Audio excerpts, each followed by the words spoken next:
Hello my dear students, आज हम लोग क्लास 10 के भारतीय भवन का फिजिक्स पाठ 3 मानव नेत्र वायुमंडलीय अपवर्तन वर्ण विक्षेपण के अंतर्गत समंजन की क्रिया पढ़ेंगे। ठीक है, यानी कि समंजन की क्रिया क्या है, सबसे पहले हम देखते हैं। कह रहा है कि जब हम अनंत पर स्थित किसी वस्तु को देखते हैं तो उस वस्तु से आने वाली समांतर किरणों को सामान्य आंख का नेत्र लेंस रेटिना पर फोकस करता है। इस स्थिति में नेत्र लेंस की फोकस दूरी क्या होती है? अधिकतम होती है।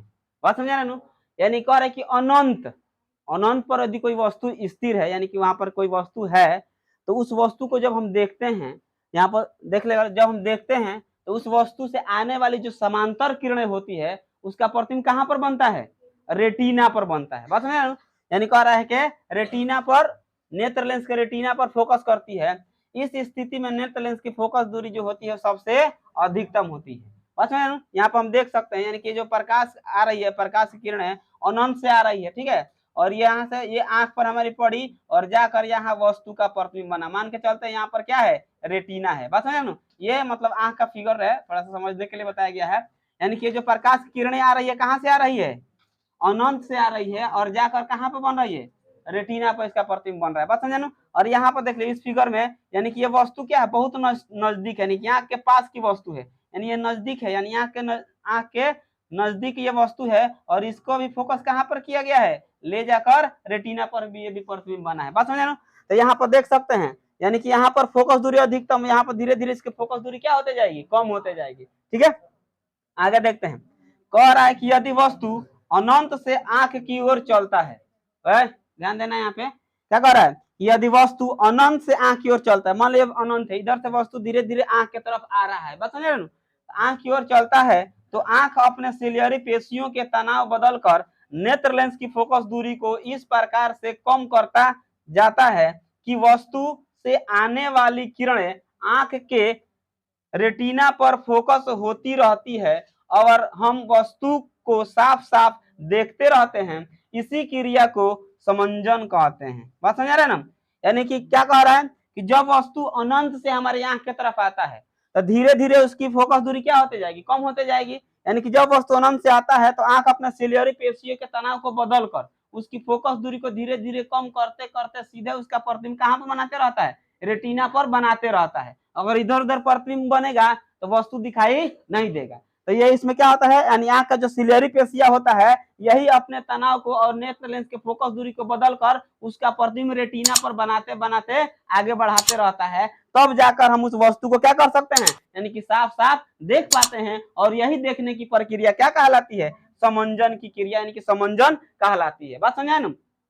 अगर फिर पढ़ना चाहता है तो एक बार देख सकते हैं। और यदि वस्तु अनंत से आंख की ओर चलता है, अनंत से कहां चल रहा है? आंख की ओर, तो आंख अपने सिलियरी पेशियों के तनाव को बदलकर नेत्र लेंस की फोकस दूरी को इस प्रकार कम करता जाता है कि वस्तु से आने वाली किरणें आंख के रेटिना पर फोकस होती है। बात समझ आए? यानी कि उसको कौन कौन कंट्रोल करता है? यानी कि जो सिलियरी पेशिया होती है वही उसको क्या करता है? कंट्रोल करता है, और वही नेत्र लेंस की फोकस दूरी को बदलकर उसको रेटिना पर ले जाकर पहुंचाता है। किसको? यानी कि आने वाली समांतर किरणों को, और फोकस होती रहती है और हम वस्तु को साफ साफ देखते रहते हैं। और यही क्रिया, इसी क्रिया को हम क्या कहते हैं? समंजन कहते हैं। बात समझा? अब आगे देखा जाए, इसी में अगला पॉइंट है, कह रहा कि जिस न्यूनतम दूरी तक आंख वस्तु को साफ साफ देख सकता है उसे स्पष्ट दृष्टि की न्यूनतम दूरी कहते हैं। यानी क्या कह रहा है? जिस न्यूनतम दूरी तक, न्यूनतम मतलब होता है कम से कम, यानी कि जिस न्यूनतम दूरी तक आंख वस्तु को साफ साफ देख सकता है उसे स्पष्ट दृष्टि की न्यूनतम दूरी कहते हैं। यानी कि नजदीक स्थित वस्तु को हम जितना स्पष्ट देख सकते हैं उसी बिंदु को हम क्या कहते हैं? स्पष्ट दृष्टि की न्यूनतम दूरी कहते हैं। और इसे कैपिटल डी से सूचित किया जाता है। और सामान्य नेत्र के लिए इसका मान लगभग कितना होता है? 25 सेमी होता है। कोई दिक्कत? अब आगे चलते हैं, देखेंगे दूर बिंदु और निकट बिंदु। तो दूर बिंदु क्या है और निकट बिंदु क्या है? तो सबसे पहले देख लेंगे, वह दूरस्थ, दूरस्थ मतलब होता है दूर स्थित, दूरस्थ मतलब दूर स्थित। तो कह रहा है कि वह दूरस्थ बिंदु जहां पर स्थित किसी वस्तु को नेत्र बिना समंजन के स्पष्ट देख सकता है, नेत्र का दूर बिंदु कहलाता है। बात समझाए ना? यानी कि वह दूरस्थ बिंदु जहां पर स्थित किसी वस्तु को नेत्र बिना समंजन के स्पष्ट देख सकता है, यानी कि वहां दूर स्थित वस्तु को, यानी कि कह सकते हैं कि वह वस्तु चाहे वहां पर दूर स्थित वस्तु को जो हमारा आंख है वह बिना समंजन के स्पष्ट यानी कि साफ साफ देख सकता है, वह बिंदु क्या कहलाता है? नेत्र का दूर बिंदु कहलाता है। और इसे एफ से सूचित किया जाता है। किससे सूचित किया जाता है? एफ से सूचित किया जाता है। और सामान्य नेत्र के लिए दूर बिंदु क्या होता है? अनंत माना जाता है। क्या माना जाता है? अनंत। यानी अनंत पर कोई भी वस्तु को हम क्या कर सकते हैं? देख सकते हैं। अनंत दूरी तक के वस्तु को हम देख सकते हैं। बात समझे ना? यानी कि दूरस्थ बिंदु क्या है?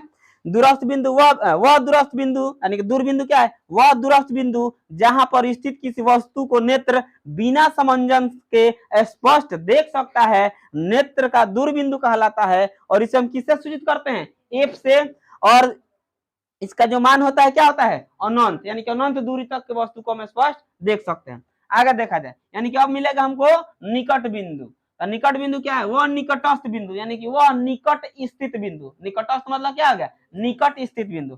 तो वह निकटस्थ बिंदु जहां पर स्थित किसी वस्तु को नेत्र समंजन की क्रिया से स्पष्ट देख सकता है। बात वही है, यानी कि वह निकट स्थित बिंदु जहां पर स्थित कोई भी वस्तु हो तो उसको नेत्र यानी कि आंख हमारा क्या हो? यानी कि उसको समंजन की क्रिया से स्पष्ट यानी कि साफ साफ देख सकता है, नेत्र देख सकता है। गया नेत्र का निकट बिंदु कहलाता है।